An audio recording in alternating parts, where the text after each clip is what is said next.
What if I told you there's one thing, one simple little thing that if you change, it could make or break your next job interview? And no, it's not your resume. No, it's not your handshake. And no, it's not even the interview questions that you ask.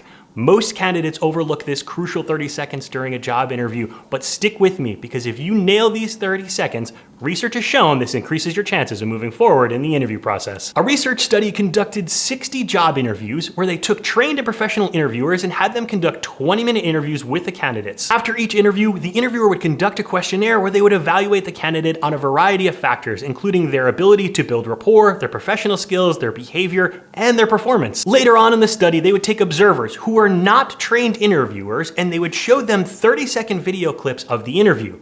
Now here's the kicker. They only showed them the first 30 seconds of the video. Here's the fascinating part. These observers, who again are not trained interviewers and have only seen the first 30 seconds of the interview, could significantly predict the outcome of the interview. The key takeaway here is first impressions matter, and nailing those first 30 seconds can absolutely make a difference if you move forward in the interview process. As an executive recruiter, I've interviewed thousands of people, from account executives all the way up to CEOs. And as a result, I've had the opportunity to work with hundreds of hiring teams. And when I'm in those debriefs with those hiring teams, often your first impression will be part of the debrief and comes up a lot in the conversation. Let's be clear, this is not fair, but this is our brain taking shortcuts to make decisions based off of first impressions. And often interviewers, especially untrained interviewers, will make a decision in the first 30 seconds and then spend the rest of the interview trying to validate that decision. This is not to say that you can't change someone's mind if they had a bad first impression of you, but based off of this study, we know that if you nail that first 30 seconds, it absolutely increases your chances of moving forward in the interview process. Here's one of my favorite and honestly an incredibly simple way to start a job interview and leave a lasting and positive first impression. Hi Sarah, it's nice to meet you.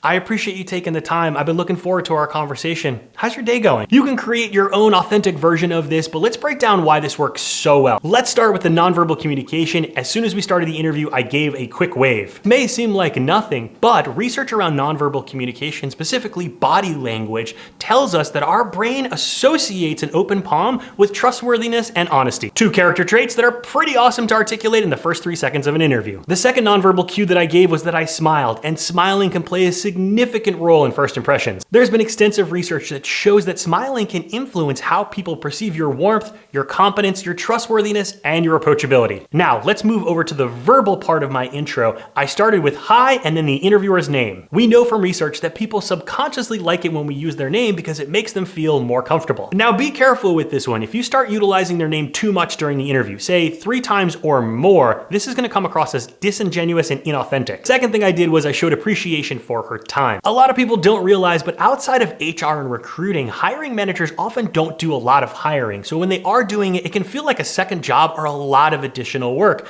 So showing a little appreciation can go a long way in a first impression. Number 3, I subtly showed some enthusiasm for our conversation and subsequently for the role. You would be amazed at how many times I debrief with a hiring manager and they say something like, I really like the candidate, I'm just not sure if they're that interested in the role. Nailing this first impression and inserting a little bit of enthusiasm will absolutely help with that. And lastly, I finished off my intro with a question. 2 things happen here. 1, subconsciously, I signal to the interviewer that this is going to be more conversational and less of a, you have questions and I give answers. We also know from a Harvard study that people perceive having a better experience when they have the opportunity to talk about themselves. Let's face it, the interview process is very lopsided towards the candidate. Giving the interviewer a little bit of the limelight can go a long way.